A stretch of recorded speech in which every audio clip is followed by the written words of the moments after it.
What are we truly here for? I mean, what's the real point of this incredible, sometimes confusing journey we call life? It's a huge question, right? One Yeah. people have asked forever. Welcome to the deep dive. This is where we take your sources. Could be articles, research, our own notes, and basically pull out the key insights for you. Think of it as your shortcut to getting genuinely clued in, hopefully with a few interesting surprises along the way.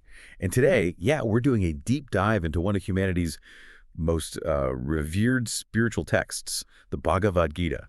We want to unpack its wisdom on the purpose of life, our mission, to give you a clear, kind of engaging understanding, help you navigate these ancient ideas like you had an expert right there with you. Exactly. And the sources we're drawing on, they come straight from the Gita itself. It's this amazing philosophical dialogue sort of nestled inside the massive epic, the Mahabharata. Now, scholars debate the exact date, but generally it's placed around maybe the 3rd century AD, though some Yeah. definitely argue it's much older. Right, ancient wisdom, but still feels so relevant. Totally. And what's really fascinating is where this deep wisdom unfolds. The Gita doesn't start in some quiet monastery or peaceful forest. No, not at all. It opens right on a battlefield. Mm. Can you imagine?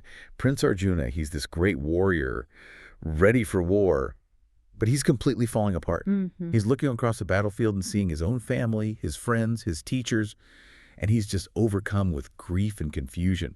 He starts questioning everything. Why fight? What's the point? What is my duty? It's powerful stuff. It's not just a soldier's problem. It's deeply human. Absolutely. It's that moment of profound uncertainty, facing a choice where there's no easy answer. It makes it incredibly relatable, I think. It's such a strong place to start talking about life's purpose Yeah. because it hits it right when things are most intense. It really is. And Arjuna's pain, it isn't really about fear of fighting itself. He's a warrior, after all. It stems more from, well, compassion, this deep love for the people he might have to harm, and the huge moral weight of that.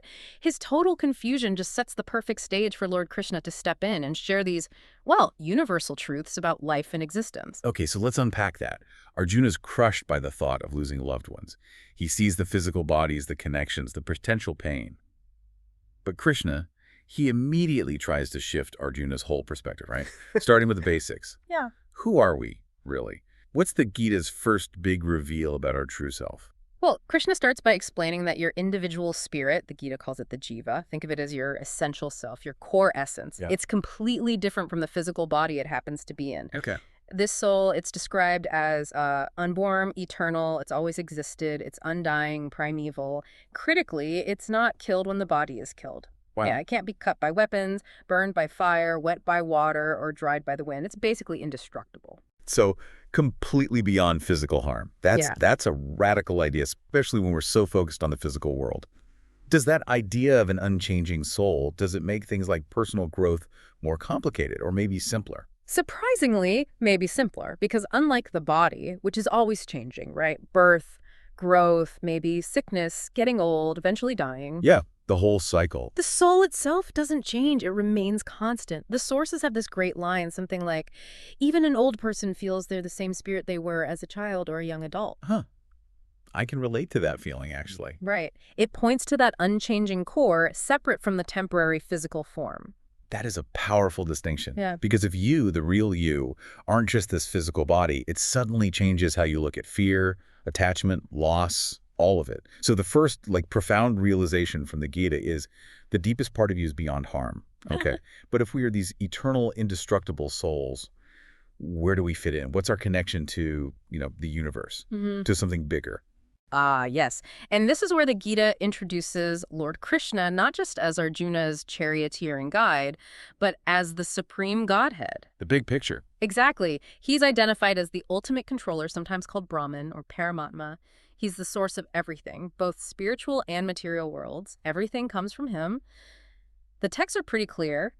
Behind all the complexity and wonder of the universe, there's this conscious, supreme source. Okay, so like the ultimate source code, but also actively involved. Precisely. And here's a key idea. We individual souls, like you and me, were described as parts and parcels. of the Supreme Being. Parts and parcels. Yeah. Qualitatively, we have similar attributes like consciousness, maybe eternity, but just in a tiny, tiny quantity. The classic analogy is like a single drop of ocean water. It's still salty, right? It has the quality of the ocean, but it's not the whole ocean. Or a tiny spark from a fire. It's still fire, but not the whole blaze. We share that divine essence. That's a really interesting way to put it, sharing the divine essence. But okay, if we're parts and parcels, and maybe even guided by this Supreme Lord, where does our own choice, our free will come in? Does the Gita sort of balance divine will and our actions? And how should we act then? What's our role meant to be? That's the million-dollar question, isn't it? And the Gita tackles it. While we might have this tendency to want to control things ourselves, control nature, control our destiny, Sure, sounds familiar. we're not the supreme controller. The Gita explains the Lord is actually deeply connected to everyone, residing in our hearts, maybe subtly guiding or influencing our actions through his will. This is material nature gives us the body and senses, but the Lord is responsible for the deeper experience, like happiness and distress, so our role. It becomes about aligning our actions with that deeper reality, that divine connection. Which brings us back to Arjuna on the battlefield. His whole crisis is about action, should he fight or not. And the Gita's answer isn't just run away or give up. It offers this, well, revolutionary idea about how to engage with the world, this path of karma yoga. It's a really profound teaching, karma yoga, and specifically nishkama karma, which means essentially performing your duties, your actions, whatever they are, but without being attached to the results, without expecting a specific reward or outcome for yourself. So it's not about what you do necessarily, but how you do it or why. That sounds incredibly hard in, our world that's so focused on results. I check my email for replies constantly, so detachment is tough. How does the Gita say we can even start doing that? Well, it really comes down to shifting your inner motivation. The text says when your crave is gone, when your soul is liberated, your heart focused on truth, then any work you do becomes like a work of sacrifice. It's done purely. A sacrifice. Yeah, like an offering. The work itself becomes the offering, not just a way to get something for yourself. In that state, the Gita says, all's then God. It's about finding purpose beyond just personal gain. In fact, it specifically criticizes what it calls mammonist philosophy, basically Right. just working hard for sense gratification or piling up stuff. Okay, so it's about a higher purpose behind the work. But what about someone who's already, say, spiritually advanced? Do they just stop working, sit under a tree? Not necessarily. The sources say a self-realized person, well, they don't need to act for personal gain anymore. They have no reason to act for themselves, but also no reason not to act. But they still often do act. Why? Right. To set an example, to lead the people on the right path. So it's not about giving up activity that's impossible. Even breathing is an activity, right? Sure. It's about giving up the attachment to the fruits, the results of the action. The Gita says the person who really gets this is a true knower, because ultimately both paths, action done right and knowledge, they both lead towards the supreme. Wow. Imagine living like that. Every action, even folding laundry or doing your job, becoming this kind of sacred offering. It would free you up from so much stress about how things turn out. It's, a transformative idea of purpose. But how do we know what actions to offer or how to act without getting tangled up in the results? This seems to lead us to the path of knowledge, jnana yoga. The Gita links these tightly, doesn't it? Oh, absolutely. They're deeply intertwined. And the Gita actually talks about two kinds of knowledge. There's jnana, that's more like ordinary knowledge you get from scriptures, from teachers. It's maybe indirect knowledge, something you learn before you have direct experience. Right. And then there's vijnana. This is described as like specialized wisdom. It comes after self-realization. It's direct experiential knowledge. But crucially, both types are fundamentally about understanding the Supreme Lord and our relationship with him. So it's not just book learning. It's something deeper, something that actually changes you. Exactly. Knowledge, in the Gita's sense, is a powerful purifier. There's a great verse. Just as a blazing fire turns wood into ashes, the fire of knowledge burns off the ill effects of action. Wow. Burns off karma. In a sense, yes. It clarifies things. And the Gita really elevates it, saying, nothing in this world is as pure as spiritual knowledge. This isn't just academic stuff. It's meant to be transformative. It clears away confusion and helps you see your true purpose. Okay, but how do you get this kind of pure transformative knowledge? Can you just read the Gita and poof? Well, reading is a start, but the Gita puts a lot of emphasis on approaching a true teacher, someone who has actually realized this divine knowledge themselves. A guru. Yes, essentially. And you should approach them with respect, humility, and an inquisitive mind. Just like Arjuna surrendered to Krishna, asking him for guidance. This personal connection, learning from someone who embodies the wisdom, is seen as really vital for truly understanding and internalizing it. It's more than information transfer. It's about receiving a living understanding. That makes sense. It highlights that difference between just collecting facts and actually seeking out wisdom that can fundamentally change how you see things, how you act. It's like finding a clear map instead of wandering lost. So we've talked action, we've talked knowledge. But ultimately, the Gita seems to point towards something even more direct, a powerful connection with the Supreme. What's that ultimate path, and what does it offer? This brings us to what's often considered the pinnacle, the highest path in the Gita, Bhakti Yoga, the path of devotion. Devotion. Yes, personal devotion to Krishna is recommended as the highest form of spiritual realization. It's described as the most direct, interestingly, maybe the easiest means for connecting with the Godhead. It leads, the text promises, to unshakable peace and the highest happiness. The easiest. How so? And what does that devotion actually look like in practice? Is it rituals, prayers? It's presented as a kind of all-encompassing focus, a complete surrender of the heart and mind. Krishna tells Arjuna very directly, focus your mind exclusively on me, be devoted only to me, worship only me, surrender to me. Total focus. Total focus. And the reward promised for that kind of singular dedication, it's huge. By depending solely on him, Krishna says, you will reach my abode. You attain liberation, mukti, freedom from the cycle of birth and death, and experience eternal bliss. He literally promises to be the swift deliverer from the ocean of birth and death. Liberation and eternal bliss. That's quite the promise. What kind of person actually achieves this? What are the qualities of someone on this path of pure devotion? The Gita paints a beautiful picture. Such a person is not envious, but who is a kind friend to all living entities. They don't think of themselves as the owner of things. They're free from false ego and remain balanced, equal both in happiness and distress. Balance. And importantly, their mind and intelligence are in agreement with me, aligned with the divine will. Krishna says such a person is very dear to me.